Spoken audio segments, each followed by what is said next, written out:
So আমার জামাই গাজর এনে রেখেছিল 2 সপ্তাহ আগে, সে গাজরের হালুয়া খাবে। আমার সময় ছিল না, আমি করতে পারিনি। গাজর সিদ্ধ করে রেখেছি, এখন চলেন গাজরের হালুয়া করব। কি দিয়ে?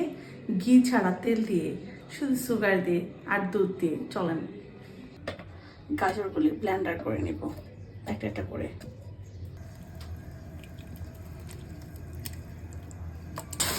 আমাদের হালুয়াটা হয়ে গিয়েছে, বিকজ আমরা এটা রুটি দিয়ে খাবো, সেই জন্য আমরা এটা নরম রাখবো, মানে বেশি হার্ড করবো না আর কি জিনিসটাকে, মানে একটু শক্ত আরও আরেক মানে রাখবো না, একটু গ্রেভি গ্রেভি টাইপের রাখবো, এরকম মাখানো মাখা, তাহলে পরোটাতে খেতে এটা ভালো লাগবে। তো রেডি হয়ে গেছে আমার এখানে গাজরের হালুয়া। কি কেমন লাগতেছে রান্না করে এসে?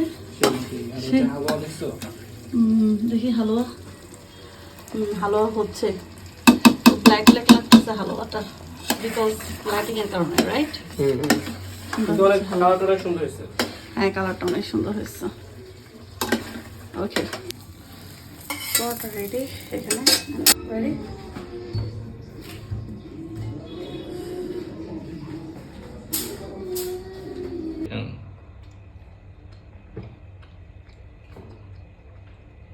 রোজার একদম লাস্ট পার্ট হইলো আমাদের ইফতারি খাওয়া। না, অনেকে চিন্তা করতে পারে যে ইফতারের ব্লগটা কেন দেব না। আমরা আসলে সারাদিনে ব্লগটা দেওয়ার চেষ্টা করি, যদি আমরা বড় ব্লগ করি।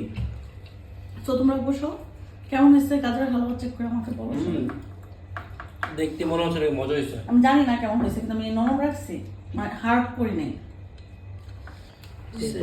এই যে ডিম আছে তো এখানে, ডিম নাও সবাই। কই আমার ক্লাস? ওই সালাম দিছে, পানি নিবো না, অন্য সে টিপ দিলে বাট একদম আগে দিছে রে ভাই। লাস্ট ফিনিশিং আমাদের চা।